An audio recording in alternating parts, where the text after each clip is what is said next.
Hi friends, welcome to my channel Pranavam Sree arts. ഇന്നാണ് തൃക്കാർത്തിക ദിനം. വൃശ്ചിക മാസത്തിലെ ശുക്ലപക്ഷത്തിലെ കാർത്തിക നാളിലാണ് ഇത് കൊണ്ടാടുന്നത്. ഇതിനു മുമ്പ് തന്നെ കാർത്തിക വിശേഷങ്ങളെ പറ്റി, തൃക്കാർത്തികയെ പറ്റിയുള്ള വീഡിയോ ഞാൻ ചെയ്തിട്ടുണ്ട്. അതിൻ്റെ ലിങ്ക് ഈ വീഡിയോയുടെ ഡിസ്ക്രിപ്ഷൻ ബോക്സിൽ ഉൾപ്പെടുത്തുന്നതായിരിക്കും. ദയവായി അത് കണ്ടതിന് ശേഷം ഈ വീഡിയോ കാണാൻ ശ്രമിക്കുമല്ലോ. ദീപാലങ്കാരമാണ് പ്രധാന ഘടകം തൃക്കാർത്തികയുടെ.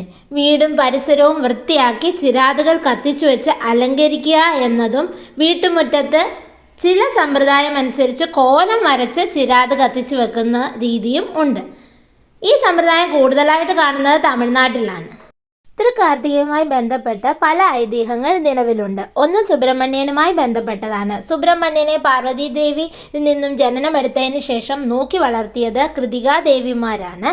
ആ ദേവിമാർക്ക് നോക്കുന്നതിന് വേണ്ടിയിട്ട് 6 ഭാവത്തിലായി സുബ്രഹ്മണ്യൻ മാറുകയുണ്ടായി. അങ്ങനെ 6 മുഖങ്ങൾ ഉള്ളതിനാൽ ഷഡാനനൻ എന്ന നാമം ലഭിച്ചു എന്നതാണ് പുരാണകഥയിൽ പറയുന്നത്. എന്നാൽ മറ്റൊരു ഐതിഹ്യപ്രകാരം പറയുന്നത് ശിവ തേജസ് 6 അഗ്നിഗോളങ്ങൾ പോലെ ജ്വലിക്കുന്ന തേജസ്സായി ഉത്ഭവിച്ചുവെന്നും, പ്രപഞ്ചം തന്നെ തിളച്ചുമറിയാൻ ആരംഭിച്ചപ്പോൾ ഭഗവാന്റെ നിർദ്ദേശപ്രകാരം അഗ്നിദേവനും വായുദേവനും കൂടി ഇതിനെ ശരവണ പൊയ്കയിൽ വിക്ഷേപിച്ചു എന്നുമാണ് മറ്റൊരു കഥ. കൃതികമാരാൽ നോക്കപ്പെട്ട കാർത്തികേയൻ എന്ന പേര് കിട്ടിയതുകൊണ്ട് കൃതികമാർ ആകാശത്തിൽ ഒത്തുകൂടി കാർത്തിക നക്ഷത്രത്തിനുമായി സമൂഹത്തിൽ പ്രകാശിക്കുന്നു. സുബ്രഹ്മണ്യന്റെ ദേവസേനാധിപത്യം ലഭിച്ചതും ഈ നാളിലാണെന്ന് പറയപ്പെടുന്നു. ഓരോ ആചാരങ്ങൾക്കും അതിൻ്റെതായ പവിത്രതയും ആത്മീയതയും ഉണ്ട്. ഈ ആചാരാനുഷ്ഠാനങ്ങൾ പാലിക്കുന്നതിലൂടെ നമ്മുടെ ഉള്ളിലും അതിൻ്റെതായ പവിത്രതയും ആത്മീയതയും ഉണ്ടാകുന്നു.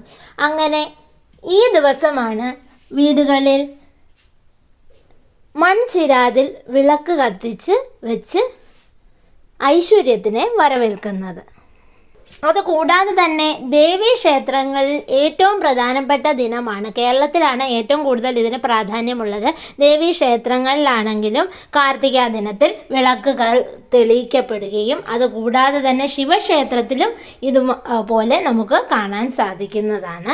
ഇനിയും ഇന്നേ ദിവസം ജപിക്കേണ്ട മന്ത്രം എന്താണെന്ന് നമുക്ക് ഒന്ന് നോക്കിക്കാണാം. മഹാലക്ഷ്മിയുടെ കൈകളിൽ നിന്ന് വർഷിക്കുന്ന ധനം പോലെയും അതുപോലെ തന്നെ മഹാലക്ഷ്മിയിൽ നിന്ന് ലഭിക്കുന്ന ഐശ്വര്യം പോലെയും ജീവിതത്തിൽ ഭാഗ്യം വരുന്നതിന് ഇന്ന് ഞാൻ നിങ്ങളുമായി പങ്കുവെക്കുന്നത് ഭാഗ്യമന്ത്രമാണ്. ഈ ഭാഗ്യമന്ത്രം ഇന്നേ ദിവസം മുതൽ 10 ദിവസം മുടങ്ങാതെ ജപിക്കുന്നത് ഉത്തമമാണ്. ഭാഗ്യമന്ത്രം എന്താണെന്ന് നോക്കാം. ഓം ശ്രീം അഖണ്ഡ സൗഭാഗ്യ ദാനസമൃദ്ധിം ദേഹി ദേഹി നമഃ. മന്ത്രം ഒരിക്കൽ കൂടി. ഓം ശ്രീ അഖണ്ഡ സൗഭാഗ്യ ദാനസമൃദ്ധിം ദേഹി ദേഹി നമഃ. മഹാലക്ഷ്മിയുടെ അനുഗ്രഹം ലഭിക്കുന്നതിന് ഈ മന്ത്രം ഉത്തമമായി കണക്കാക്കപ്പെടുന്നു.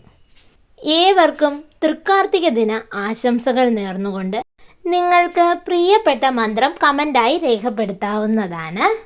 ഈ ചാനൽ ഒന്ന് ലൈക്ക് ചെയ്യാനും സബ്സ്ക്രൈബ് ചെയ്യാനും കമൻറ്റ് ചെയ്യാനും മറക്കല്ലേ. അപ്പോൾ വീണ്ടും മറ്റൊരു വിശേഷവുമായി മറ്റൊരു വീഡിയോയിൽ കാണാം. അതുവരേക്കും ബൈ, സീ യു.